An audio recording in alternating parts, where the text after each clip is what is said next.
चलिए अब हम लोग दूसरा प्रश्न सोल्व करने वाले हैं। तो देखिए इस 4 को अब हम इस 1 के साथ गुना करेंगे तो यहाँ पे ये हो जाएगा 4।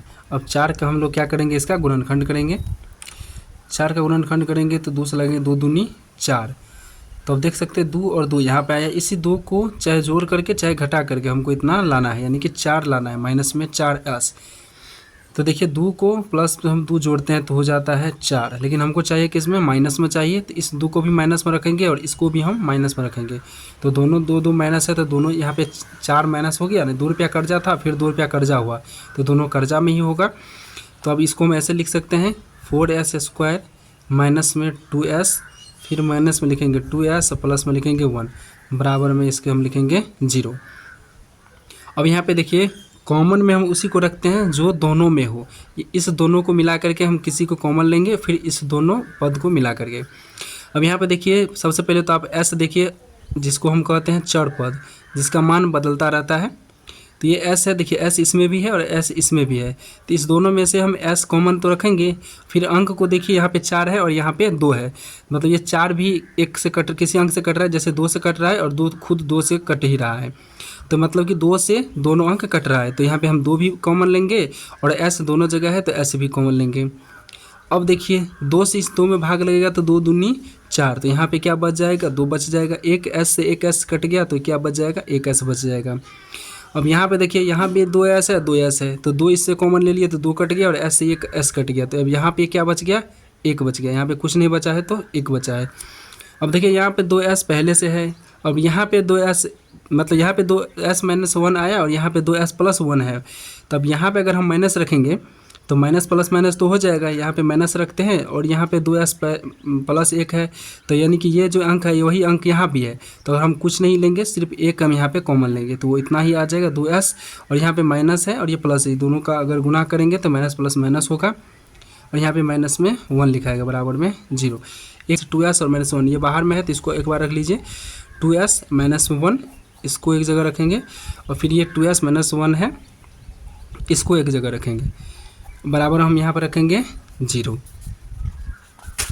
अब देखिए 2s माइनस 1 बराबर 0 हम लिख सकते हैं और यहाँ पे 2s होगा और ये माइनस 1 को बराबर को दाहिने साइड ले जाएंगे तो बराबर यहाँ पे आएगा और माइनस 1 है तो ये प्लस 1 होगा और यहाँ पे s बराबर हो जाएगा 1/2, क्योंकि 2 को हम इस साइड लेके जाएंगे। ये अंक ये दोनों एक जाति का है और ये अलग जाति का है, तो s बराबर हमको इतना आ गया। तो हम यहाँ पे लिख सकते हैं इसका मान हम लिख सकते हैं अल्फ़ा बराबर 1/2, यानी कि एक शून्य हमारा इतना आ चुका है।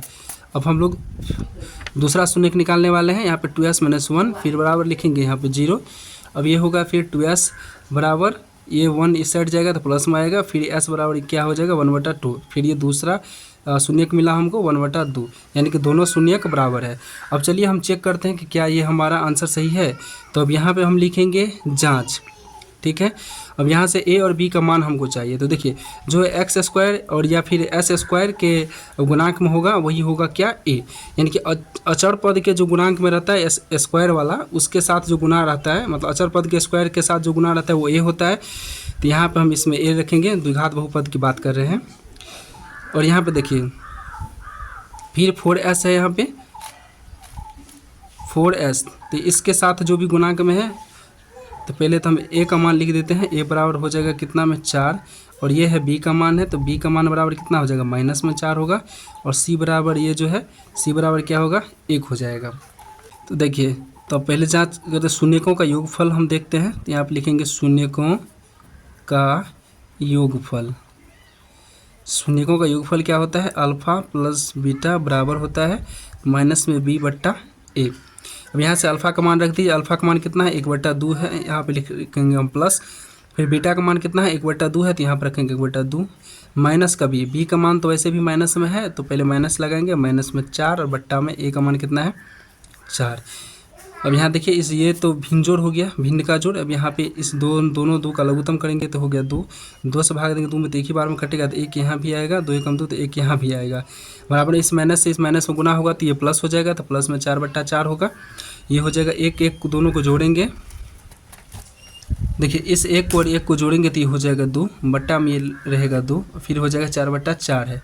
अब इसको काट दीजिए, ये 2 से ये 2 कट गया ये 4 से ये 4 कट गया, आया क्या 1/1 बराबर 1/1, या फिर इसको 1 बराबर में 1 हम लिख सकते हैं। तो ये आ गया शून्यकों का योगफल। अब यहाँ पर हम इसी में शून्यकों का गुणनफल देख लेते हैं। तो हम यहाँ पे लिखेंगे शून्यकों का गुणनफल। शून्यकों का गुणनफल क्या होता है, अल्फ़ा इंटू बीटा बराबर होता है C/A। आप इतना याद रखिएगा।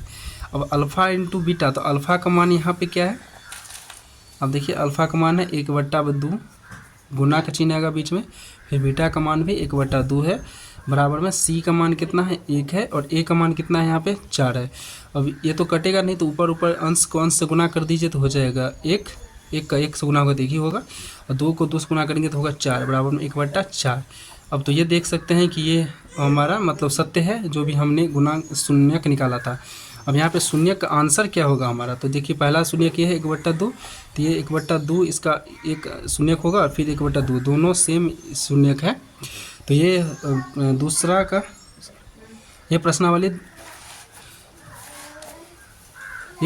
2.2 का पहला का दूसरा प्रश्न था। अब हम लोग तीसरा प्रश्न देखेंगे नेक्स्ट वीडियो में।